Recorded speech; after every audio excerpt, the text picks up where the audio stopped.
D'une dure épreuve, Dieu est capable de faire ressortir quelque chose de doux. D'une dure épreuve, Dieu est capable de faire ressortir quelque chose de doux. Dans Juge 14, il y a l'histoire de Samson qui m'inspire cette pensée. Samson tombe amoureux d'une fille de chez les Philistins qui habite à Timna. Et il va voir ses parents en disant, je veux épouser cette fille. Ses parents lui disent, mais tu devrais choisir une fille en Israël. Mais non, il veut une Philistine. Et lorsqu'il va l'épouser, il doit se rendre pour faire un festin. Mais lorsqu'il s'est rendu la première fois à Timna, sur la route, il a rencontré un lion qui est venu l'attaquer. Et la Bible dit que quand le lion est venu attaquer Samson, l'Esprit de Dieu se saisit de Samson. Et à main nue, il déchira le lion. Je veux dire, le gars était fort. Quoi. Il avait la force de Dieu. Et quand il s'est fait attaquer par le lion est venu le chasser. Et ben, c'est lui qui est devenu le chasseur. C'est lui qui a tué le lion. Et quelques temps après, lorsqu'il se rend avec ses parents à Timna pour prendre cette fille pour femme, euh, il repasse par ce chemin et il voit que dans le lion mort, il y a un essaim d'abeilles. Et du coup, il se dit, mais il n'avait pas le droit de s'approcher d'un corps mort parce qu'il avait fait le vœu des Nazaréens, comme on dit. Mais là, il mange et dans le corps du lion, il y a un essaim d'abeilles. Et regardez, lorsqu'il arrive à Timna, il va donner une énigme aux Philistins pour trouver. Et le mot énigme, c'est le mot mystère. Et il y a quelque chose de puissamment prophétique pour nous ici. Ça se trouve dans Juge 14. La Bible dit, Samson leur dit, je vais vous proposer une énigme. Si vous m'expliquez, si vous me l'expliquez pendant les 7 jours du festin, et si vous la découvrez, je vous donnerai 30 chemises et 30 vêtements de rechange. Mais si vous ne pouvez pas me l'expliquer, ce sera vous qui me donnerez 30 chemises et 30 vêtements de rechange. Ils lui dirent, propose ton énigme et nous l'écouterons. Il leur dit, de celui qui mange est sorti ce qui se mange, et du fort est sorti le doux. De celui qui mange est sorti ce qui se mange, et du fort est sorti le doux.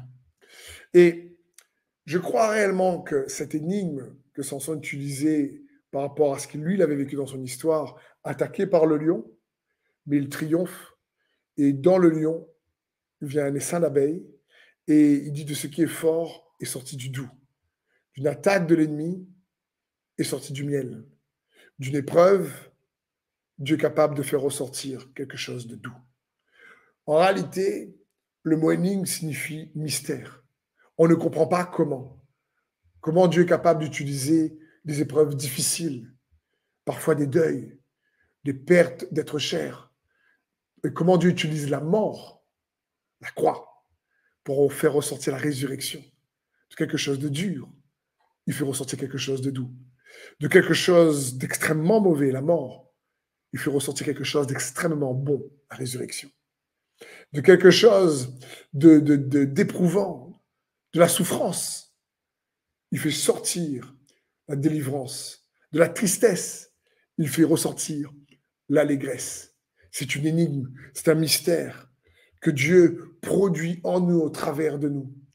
Et je ne sais pas quelle est l'intensité des épreuves ou peut-être de la saison que tu traverses en ce moment ou des épreuves que tu as pu traverser dans ta vie. Mais je sais une chose, confie ces épreuves entre les mains de Dieu. Et d'une épreuve dure, il sera capable de faire ressortir quelque chose de doux. Il est capable. Et je veux juste t'encourager à lui faire confiance, juste t'encourager à garder la foi.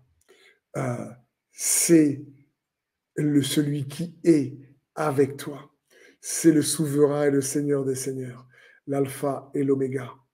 Et donc, peut-être que tu as traversé un divorce, je ne sais pas, et c'était dur. Peut-être que tu as traversé une trahison dans les relations, et c'était dur. Et que ça n'était pas facile. Mais d'une dure épreuve, je le déclare sur ta vie, Dieu est capable de faire ressortir quelque chose de doux. Et je terminerai juste cela en t'encourageant à prier et à juste peut-être dire, Seigneur, répéter avec moi, je suis ton enfant, tu es mon Père. Et même si je ne comprends pas tout, je sais que tu fais concourir toutes choses pour le bien de ceux qui t'aiment, ceux qui marchent selon ton plan parfait. Et je marche selon ton plan parfait, parce que ma vie est entre tes mains. Seigneur, ta parole dit que mes destinées sont entre tes mains. Tu as planifié tous les jours de ma vie. Tu as prévu pour moi des projets de paix et non de malheur, un avenir et de l'espérance. Seigneur, je puis tout par celui qui me fortifie. En Jésus-Christ, tu m'as justifié et tu as fait de moi l'héritier à côté de Jésus, co-héritier en Christ. Tu me donnes ton autorité. Papa, rien ne t'est impossible à toi. Et je sais que par la foi, uni à toi, alors je peux aller conquérir les impossibilités. Tu es avec moi. Tu es pour moi. Et je sais que tu m'aimes. Je veux demeurer dans ton amour. Dans le nom de Jésus, je suis assis dans les lieux célestes en Jésus-Christ. Et tu me bénis, tu me donnes ta grâce, tu me donnes ta faveur. Alors je déclare sur ma vie, oui, sur ma famille, sur mon Église, sur chaque frère et sœur qui écoute ce message, sur l'école destinée, que de chaque épreuve difficile, tu vas ressortir, tu vas faire sortir quelque chose de doux, parce que tu es capable et tu es bon. Amen.